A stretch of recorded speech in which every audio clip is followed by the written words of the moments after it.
एक ऐसा नायक जिसने पूरा पाकिस्तान दहेज में मांग लिया। दोस्तों, हमारे आज के महानायक की कहानी शुरू होती है मध्य प्रदेश के प्रसिद्ध शहर ग्वालियर से, जो कि अपने पुराने इतिहास, खूबसूरत इमारतों और धनी विरासत के लिए जाना जाता है। इस दिन ग्वालियर में एक बालक का जन्म हुआ, जो बचपन से ही एक अलग सोच और गहरी समझ का धनी था। उस बालक के पिता पंडित कृष्ण बिहारी वाजपेयी एक शिक्षक और कवि थे, जबकि उनकी माता कृष्णा देवी एक धार्मिक और सरल महिला थीं। घर में साहित्यिक माहौल था, जहां शब्दों का जादू चलता था। पिता की कविताएं सुनते सुनते उसके मन में भी लेखन और विचारों की गहराई विकसित होने लगी। अपने पिता की कविताओं से प्रेरित होकर वह भी शब्दों की शक्ति को समझने लगा था। दोस्तों, क्या आप पहचान पाए वह बालक कौन था? अगर आप जानते हैं तो हमें उनका नाम कमेंट करके बताएं, वो आपका कमेंट उनके लिए कोई एक श्रद्धांजलि होगी। जी हाँ, वह बालक थे महानायक अटल बिहारी वाजपेयी। उन्होंने अपनी स्कूल और ग्रेजुएशन तक की शिक्षा ग्वालियर से ही की। ग्वालियर के विक्टोरिया कॉलेज में पढ़ाई के दौरान वे न केवल एक मेधावी छात्र थे, बल्कि वाद विवाद प्रतियोगिताओं में भी बढ़ चढ़कर हिस्सा लेते थे। उनकी वाणी प्रभावशाली थी और विचारों में स्पष्टता थी। कॉलेज के दिनों में ही उन्होंने आरएसएस से जुड़कर राष्ट्र सेवा का संकल्प लिया। जब 1942 में महात्मा गांधी ने भारत छोड़ो आंदोलन की घोषणा की, तब अटल जी 18 वर्ष के थे। उन्होंने इस आंदोलन में बढ़ चढ़कर हिस्सा लिया और ब्रिटिश शासन के खिलाफ आवाज उठाई। इस दौरान उन्हें अंग्रेजों द्वारा गिरफ्तार भी किया गया। यह अनुभव उनके जीवन में स्वतंत्रता संग्राम की गहरी छाप छोड़ गया। ग्वालियर से स्नातक करने के बाद अटल जी ने कानपुर के डीएवी कॉलेज में प्रवेश लिया।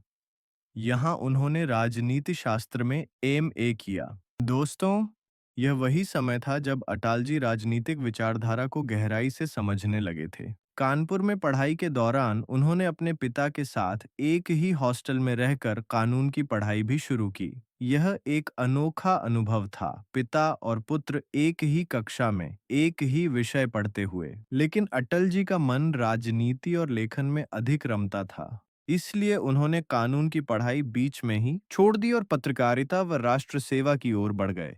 उनकी लेखनी में राष्ट्र प्रेम, संघर्ष और आत्मबल की झलक थी। उनका बचपन और शिक्षा केवल एक शिक्षा यात्रा नहीं थी, बल्कि यह एक नेता के निर्माण की प्रक्रिया थी। ग्वालियर की गलियों से लेकर कानपुर के कॉलेज तक अटल जी ने विचारों की शक्ति को पहचाना और उसे अपने जीवन का मार्गदर्शक बनाया। यूं तो उन्होंने राजनीति के सफर की शुरुआत 1942 में ही कर दी थी। आगे चल के बाद में वे भारतीय जनसंघ में शामिल हुए और 1968 से 1973 तक इसके अध्यक्ष रहे। 1977 जनता पार्टी की सरकार बनी तो उन्हें विदेश मंत्री बनाया गया। इस पद पर रहते हुए उन्होंने संयुक्त राष्ट्र महासभा में हिंदी में भाषण देकर भारत की सांस्कृतिक पहचान को मजबूत किया। उनकी कहानी आज की पीढ़ी को धैर्य, साहस और दूरदृष्टि का पाठ पढ़ाती है। अटल जी पहली बार प्रधानमंत्री बने, लेकिन उनकी सरकार सिर्फ 13 दिन ही चल सकी। अटल जी ने लोकसभा में बहुमत खोने के बाद एक शक्तिशाली भाषण देते हुए प्रधानमंत्री पद से इस्तीफा दे दिया। सत्ता का खेल तो चलता रहेगा, सरकारें आएंगी, जाएंगी, पार्टियां बनेंगी, बिगड़ेंगी, मगर ये देश रहना चाहिए, ये देश का लोकतंत्र रहना चाहिए। उन्होंने हार स्वीकार की, लेकिन हिम्मत नहीं हारी। 2 साल बाद 1998 में वे फिर प्रधानमंत्री बने। असफलता अंत नहीं होती, बल्कि सफलता की ओर पहला कदम होती है। पोखरण परमाणु परीक्षण कर भारत को ग्लोबल पावर मतलब वैश्विक शक्ति के रूप में स्थापित किया। अंतर्राष्ट्रीय दबाव के बावजूद उन्होंने भारत की सुरक्षा को प्राथमिकता दी। कभी-कभी कठिन फैसले ही लंबे समय तक सफलता दिलाते हैं। कारगिल युद्ध के दौरान उन्होंने दृढ़ नेतृत्व दिखाया और भारतीय सेना को पूरा समर्थन दिया। युद्ध के बाद भी उन्होंने शांति वार्ता की पहल की, जिससे भारत का राजनीतिक प्रभाव बढ़ा। सच्चा नेतृत्व वही होता है जो संकट में भी संतुलन बनाए रखे।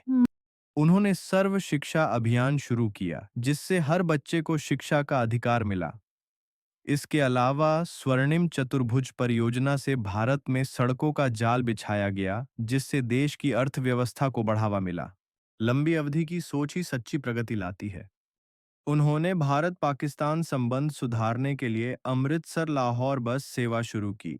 वे खुद इस बस में सवार होकर लाहौर गए, जहां उनका भव्य स्वागत हुआ।